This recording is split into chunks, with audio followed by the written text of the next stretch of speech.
میں نے آج محمد علی مرزا کے لیے تھوڑی سی پھکی تیار کی ہے۔ وہ یہ ہے کہ انہوں نے کہا ہے کہ صحابی ہونا کوئی بڑی فضیلت نہیں، فضیلت صرف لا الہ الا اللہ محمد رسول اللہ کا اقرار کرنے کو ہے۔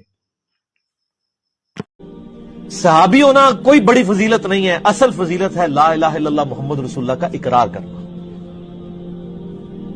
ہم اس سے بڑی فضیلت کسی کو نہیں مانتے۔ نبی لا الہ الا اللہ محمد رسول اللہ کا اقرار تو یزید بھی کرتا تھا۔ لا الہ الا اللہ محمد رسول اللہ کا اقرار تو عبید اللہ بن زیاد بھی کرتا تھا۔ لا الہ الا اللہ محمد رسول اللہ کا اقرار تو عبداللہ بن ابی بھی کرتا تھا۔ لا الہ الا اللہ محمد رسول اللہ کا اقرار تو فلمی اداکار بھی کرتے ہیں۔ لا الہ الا اللہ محمد رسول اللہ کا اقرار ہیرا منڈی کی کنجریاں بھی کرتی ہیں۔ مرزا صاحب ذرا بتا دیں کہ ان لوگوں کی آپ کی نظر میں کیا فضیلت ہے؟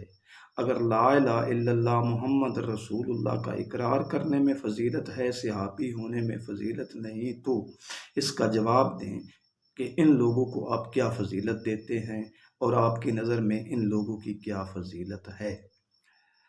یہ تو تھی پھکی آپ کے جواب کی عقلی دلائل پر مشتمل تھی، جبکہ اب ہم نقلی دلائل دیں گے تو اس کو ہم پھکی نہیں کہیں گے۔ کیوں کہ کتاب و سنت کے دلائل ہی کہلائیں گے، ان کا نام پھکی ہرگز نہیں۔ جو آدمی عوام الناس کو قرآن و حدیث پڑھ کر سناتا ہے اور پھر الٹے اسے پھکی کہہ دیتا ہے، اس کا کتاب و سنت پر کوئی ایمان نہیں ہے۔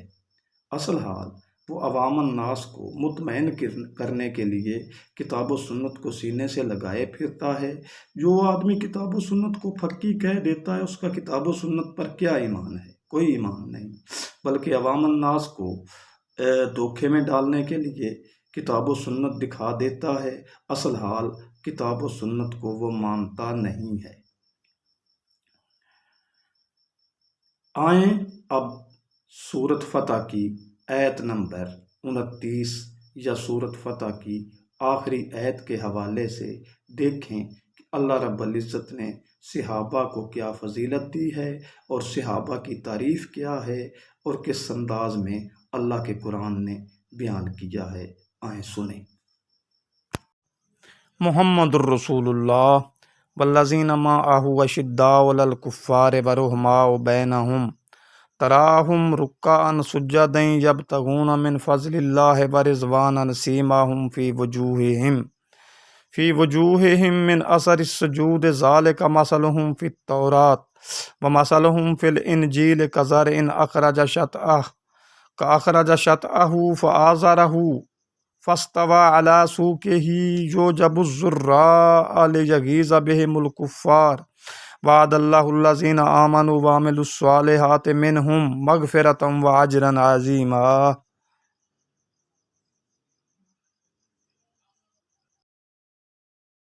محمد الرسول اللہ صلی اللہ علیہ وآلہ وسلم اللہ کے رسول ہیں، اور جو ان کے ساتھ ہیں وہ کافروں کے حق سخت اور آپس میں رحم دل ہیں۔ تو انہیں دیکھے گا وہ سجدے اور رکوع میں خدا کے فضل اور خوشنودی کے طلبگار ہیں۔ کثرت سجود سے ان کی پیشانیوں پر نشان پڑے ہوئے ہیں۔